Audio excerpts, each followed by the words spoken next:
दोस्तों नमस्कार, जय हिंद, वंदे मातरम। देखिए, रुक जाना नहीं परीक्षा गणित का आपका जो पेपर है उसके लिए लेकर आ चुका हूँ मैं मोस्ट प्रश्न। और ये पूरा क्वेश्चन पेपर है। इसमें आपको सारे ऐसे प्रश्न मैं बताऊंगा जो आपकी परीक्षा में आ सकते हैं, तो याद करके जाना। आप लोग इसका बढ़िया तरीके से स्क्रीनशॉट भी लेकर याद कर सकते हैं। देखिए, पहला प्रश्न सही विकल्प चुनकर लिखिए में। यदि दो संख्याओं का गुणनफल 64 है और एलसीएम 16 है। देखो, दो संख्याओं का गुणनफल 64 है और एलसीएम आपका कितना है, इसमें 16 है। तब उनका एचसीएफ पूछा है आप लोगों से।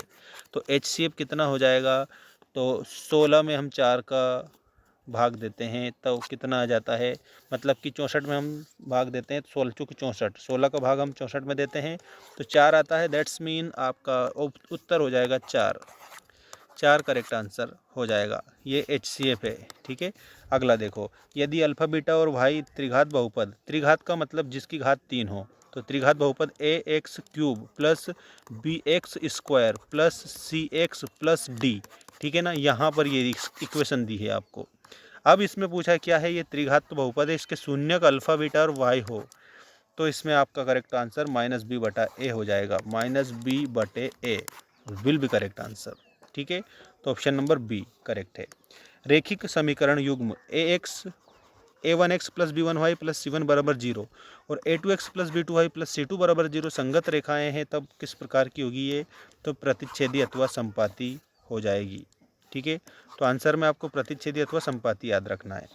समानांतर श्रेणी का सर्व अंतर हो सकता है, तो जो समानांतर जो श्रेणी है उसका सार्व अंतर प्यारे मित्रों या तो धनात्मक हो सकता है या ऋणात्मक हो सकता है या शून्य हो सकता है। ठीक है, तो तीनों यहाँ पर बातें आ जाएगी हमारी। तो इसमें आपका करेक्ट उत्तर हो जाएगा उपरोक्त सभी। देखो, धनात्मक होती है, ऋणात्मक होती है, शून्य हो सकती है। ये समानांतर श्रेणी का सर्व अंतर। ठीक है, अभी हम आपको बता रहे हैं नेक्स्ट क्वेश्चन, और जिसमें आपको दिया है पांचवा क्वेश्चन। इसमें क्या दिया है, कोण दिया है ABC। ठीक है, इसमें DE बराबर AB तथा CD बराबर 6 सेंटीमीटर और EC बराबर 8 सेंटीमीटर, BE बराबर 12 सेंटीमीटर। तो DA क्या होगा, इसमें आपसे क्या पूछा है, DA पूछा है। तो दोस्तों ये हो जाएगा 3 सेंटीमीटर। जब हम इसको निकालेंगे तो 3 सेंटीमीटर आपका उत्तर आ जाएगा। ठीक है, तो दोस्तों इसमें आपको करेक्ट उत्तर 3 सेंटीमीटर करना है, और चैनल को सब्सक्राइब भी कर लेना सभी स्टूडेंट। अगला देखिएगा, एक्स अक्ष पर स्थित मूल बिंदु 4 इकाई की दूरी स्थित निर्देशांक होंगे, तो ये 4 0 करेक्ट आंसर हो जाएगा आप लोगों का, ऑप्शन नंबर बी। ठीक है, ये आपका सही उत्तर होगा। अगला क्वेश्चन देख सकते हो आप सभी, रिक्त स्थानों की पूर्ति कीजिए वाला क्वेश्चन है। मोस्ट इम्पोर्टेंट है, याद करना है आपको सही से। H C F A B into LCM A B, तो इसमें बराबर में क्या आएगा, तो ए इंटू बी जो कि दे रखा है यहाँ पर, हमने पहले लिख दिया आपके लिए। समीकरण है यहाँ पर, ये समीकरण को मैं एक बार और अच्छे से बता देता हूँ आप लोगों के लिए लिख कर। ठीक है, ये आपकी समीकरण है। इसका 0 वित्तीकर कितना हो जाएगा, 0 हो जाएगा। अगला प्रश्न, एक समानांतर श्रेणी ए एन बराबर 3 + 4n हो तो श्रेणी का प्रथम पद, तो प्रथम पद 7 होगा। त्रिभुज समरूप होते हैं, समबाहु जो त्रिभुज होते हैं, समबाहु मतलब सभी भुजाएं समान, समबाहु जो त्रिभुज है वो समरूप होते हैं। तो यहाँ पर खालिस्तान में आपको समबाहु लिखना रहेगा। ठीक है, अगला क्वेश्चन देख सकते हो आप, यहाँ पर आ चुका है आपकी स्क्रीन के सामने। एक सीधे स्तंभ की ऊंचाई 7 करणी 3 मीटर है तथा इसकी छाया की लंबाई 21 मीटर है। प्रकाश का उन्नयन कोण कितना होगा, तो प्रकाश का उन्नयन कोण 30 डिग्री का हो जाएगा। वृत्त को दो बिंदुओं पर प्रतिच्छेद करने वाली रेखा को कौन सी रेखा कहा जाता है, तो दो बिंदुओं पर अगर वृत्त को प्रतिच्छेद करती है तो उसको छेदक रेखा कहा जाता है। ठीक है, छेदक रेखा विल बी करेक्ट आंसर। छेदक रेखा आपका इसमें करेक्ट उत्तर हो जाएगा। इसके बाद में ये सही जोड़ी आपकी आ चुकी है, इस सही जोड़ी को मिलाएंगे, उसके बाद में हम और क्वेश्चन जो दिए हैं 1 वर्ड वाले वो कंप्लीट करेंगे। देखिएगा सही जोड़ी में पहला क्वेश्चन, एक जीवा और संगत चाप से परिबद्ध क्षेत्र, तो इसको वृत्तखंड बोला जाता है।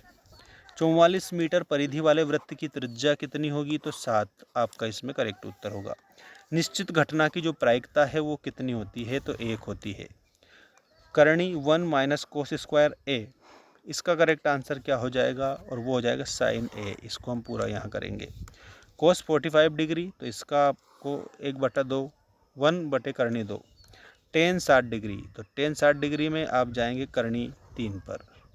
ये आपकी सही जोड़ी हुई। और आप चाहो तो इसका क्या ले सकते हो, स्क्रीनशॉट आप इसका ले सकते हो, ताकि आप लोगों को ये याद रहे और एग्ज़ाम में जाने से पहले आप इसको एक बार ज़रूर देख कर जाना। ठीक है, अब हम आपको बता रहे हैं नेक्स्ट जो आपके एक शब्द एक वाक्य में उत्तर दीजिए वाले मोस्ट इम्पॉर्टेंट क्वेश्चंस जो परीक्षा में आ सकते हैं। वर्ग समीकरण है आप लोगों की ये, इसको मैं सही से बता देता हूँ। ये आप लोगों की वर्ग समीकरण है, इसके विविधीकर का मान कितना होगा।